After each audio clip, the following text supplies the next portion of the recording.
For years now, many people have considered themselves fans of a popular movie franchise called the MCU. But what exactly is the MCU and what has happened in it? Welcome to episode 25 of Dyllon Explains Everything. My name's Dylan. In case you couldn't tell by the title, I'm the one explaining everything, including the topic of today, which is my most requested topic thus far, the MCU.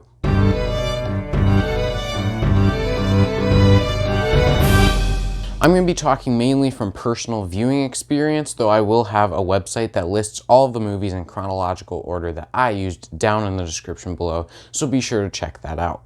Also, today, instead of doing some huge explanation of how the MCU came to be and a bunch of directing facts, I'm going to be exploring the actual lore and storyline of the MCU in chronological order very, very quickly.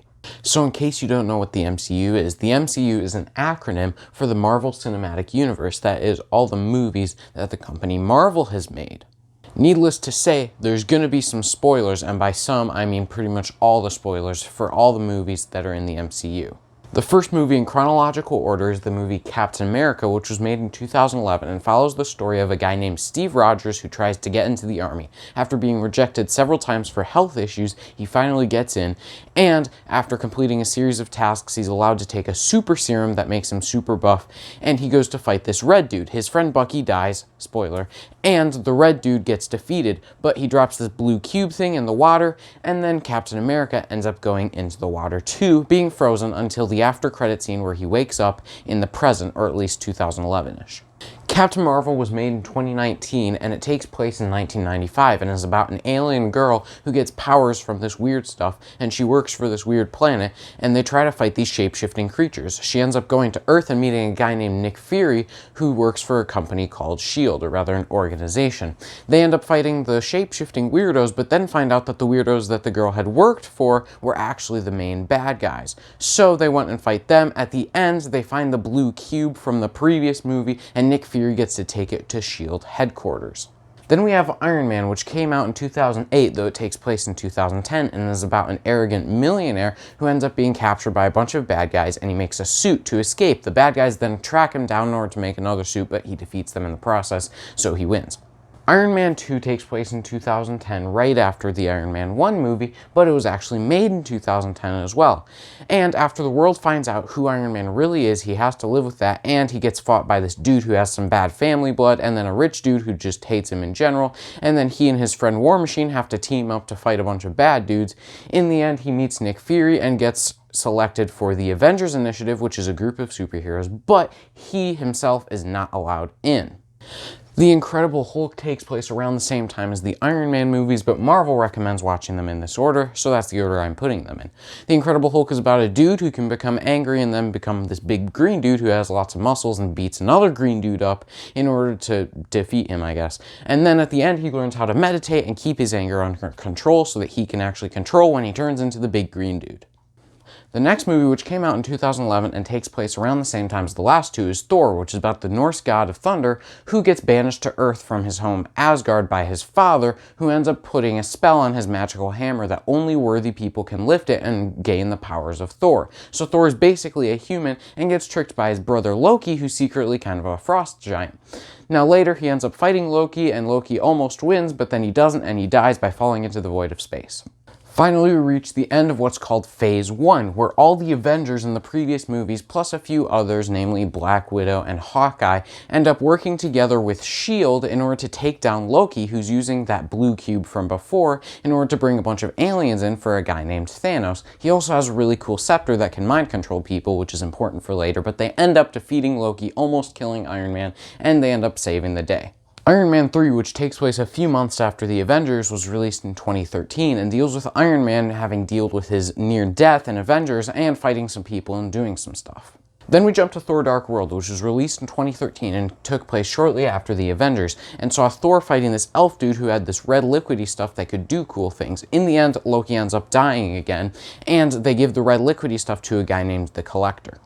Captain America Winter Soldier takes place and was released in 2014 and sees Captain America finding his old friend Bucky, who's apparently still alive but has a metal arm and is being brainwashed to kill people. Captain America stops working for S.H.I.E.L.D. after he finds out they're going to start killing people before they actually commit crimes. He then works with some people to take down the bad guys in S.H.I.E.L.D.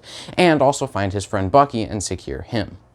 Captain America also meets a guy who has a bird costume that lets him fly around and help out Captain America. At the end of the movie, Captain America is beaten badly by Bucky, who then takes him to a hospital where Falcon waits for him to recover. Guardians of the Galaxy follows a group of people named Star-Lord, Drax, Groot, Rocket Raccoon, and Gamora as they try to sell this purple stone thing called an Infinity Stone to the Collector, who was mentioned before, but a guy named Thanos, who happens to be the adoptive father of Gamora, also wants the Infinity Stone so that he can kill a bunch of people. At the end, they end up leaving the Infinity Stone on an alien planet. Guardians of the Galaxy 2 was made in 2017 despite taking place shortly after the first movie, and sees Star-Lord finding his dad, a guy named Ego who's basically a god, and then they find out he's bad, so they try to take him down with a girl named Mantis who joins their crew. Avengers Age of Ultron takes place in 2015 and also came out in 2015, and the Avengers in the movie find Loki's scepter. Then they decide to celebrate, but Iron Man and Bruce Banner, aka the Hulk when he's not angry, decide to make a robot called Ultron that can save humanity. They end up making a killer robot that tries to kill everyone, and then goes seeking a thing called vibranium from a country called Wakanda, and an Infinity Stone which happens to be inside of Loki's scepter. He gets them together to try and make an ultimate form of himself, but the Avengers end up taking it from him. Then Iron Man and Bruce Banner, being morons again, decide to make another killer robot, but instead this time Thor has a vision about it, brings a bunch of electricity to it, and ends up being a good guy named Vision who joins the team and helps them take down Ultron. At the end they end up having a guy named Quicksilver get killed, but they also recruit a girl named Scarlet Witch.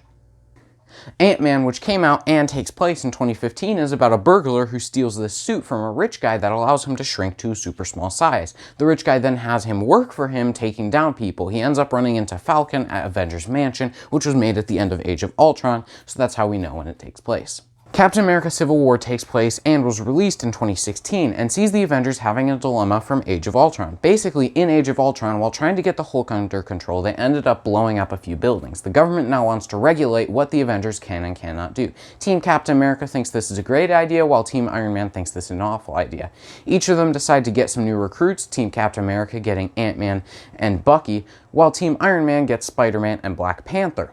Now, they end up fighting to the death, but none of them actually die, and they end up deciding that Captain America will just be a fugitive and Iron Man will follow the rules. Now, this also leads to Black Panther taking Bucky to Wakanda, the fictional country that has vibranium in it, in order to store him away so that he doesn't hurt anyone. Spider-Man Homecoming takes place in and was released in 2017 and sees Spider-Man as he tries to become a big-time hero and take down some bad guys. Doctor Strange, which came out in 2016, though when it takes place is kind of debated, sees a guy played by Benedict Cumberbatch who decides to learn the mystic arts in order to stop his hands from shaking, but he ends up using an Infinity Stone in order to change time and save the day. Black Panther, coming out in 2018, takes place sometime after Civil War and sees T'Challa, or Black Panther, becoming king of Wakanda after his father died in Civil War. Then his cousin shows up and tries to take the throne from him, but he decides to fight back, and he almost dies, but not really. So then he ends up becoming the king again and decides to share vibranium with the world. Thor Ragnarok, which came out in 2017, takes place before Infinity War, though there are some movies going on at the same time, and sees Thor as he gets sent to a distant planet with Loki, and they end up fighting in some gladiatorial matches and finding the Hulk and saving the day, and ended up blowing Asgard up in order to stop a villain from gaining a bunch of power, and then they take Asgardian people to Earth, but on the way they run into a big purple dude. At about the same time, Ant-Man and the Wasp happens, which is basically about Ant-Man being in house arrest after the events of Civil War, but then he finally gets out and interacts with the Quantum Realm, which I had an episode on that you should watch. And then at the end, he ends up going to the Quantum Realm, but he gets stuck there because Infinity War happens. Infinity War, which came out and takes place in 2018, is about Thanos trying to get all the Infinity Stones so he can wipe out half of humanity in a single snap. He ends up getting the Power Stone before the movie from the alien planet from before, and then he goes to the Asgardians, he wipes out half of them using that Power Stone, and then gets Loki to give him the blue cube from the earlier movies, which has the Space Stone in it, which allows him to teleport and do stuff. He ends up killing Loki and sending Hulk to Earth. Well, he didn't do that, but Hulk was sent to Earth where he meets Doctor Strange. Oh yeah, this was all within the first, 5 minutes. The heroes try to band together in order to stop his different generals that are trying to take the Infinity Stones from Earth, while Thanos goes to the Collector in order to get that red liquidy stuff, which happens to be an Infinity Stone. The Guardians of the Galaxy try to stop him, but he ends up taking Gamora from them and teleporting away. Gamora tells him where the Soul Stone is, and he has to chuck her off a cliff in order to get it, but it's only his daughter. Why would he care? Thanos then goes to try and get the Time Stone from Doctor Strange, who's working with Iron Man, Spider-Man, and the rest of the Guardians of the Galaxy. They end up almost defeating Thanos before Peter Parker, aka Star-Lord, decides to punch Thanos in the face. Thanos then defeats them and gets the Time Stone. He then returns to Earth and kills Vision in order to get the Mind Stone and snaps his finger to wipe out half of humanity. Endgame, which came out in 2019, takes place at the beginning, at least, in 2018, right after the events of Infinity War. They find out Thanos had snapped his fingers again in order to destroy the Infinity Stones, and then they kill him. They then go back to Earth, and 5 years later, in 2023, they're all living separate lives, trying to deal with half the universe being dead.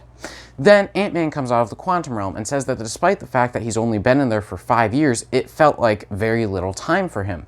So they decide to use this fact in order to create time travel somehow, going back, getting the Infinity Stones, bringing them to the present, snapping their fingers, and bringing everyone who died back.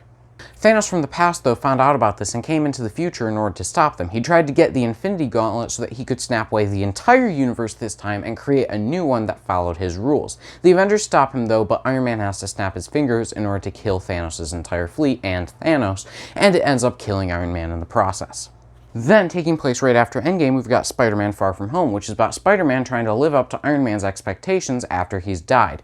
Now, Spider-Man ends up defeating a villain, but his identity is revealed to the world. This movie, like pretty much every MCU movie, minus Iron Man 3 and Thor Dark World, is an amazing movie.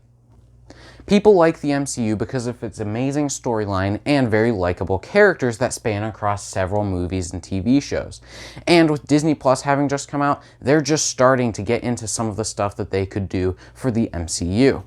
With all that being said, I hope you enjoyed today's episode close to how much people like the MCU, and if you did, be sure to let me know, and stick around for next week's video, which always comes out Saturday at 10 a.m. And if you have any thoughts, questions, or suggestions, be sure to leave them in the comments below, and remember, my name's Dylan, and I explain everything.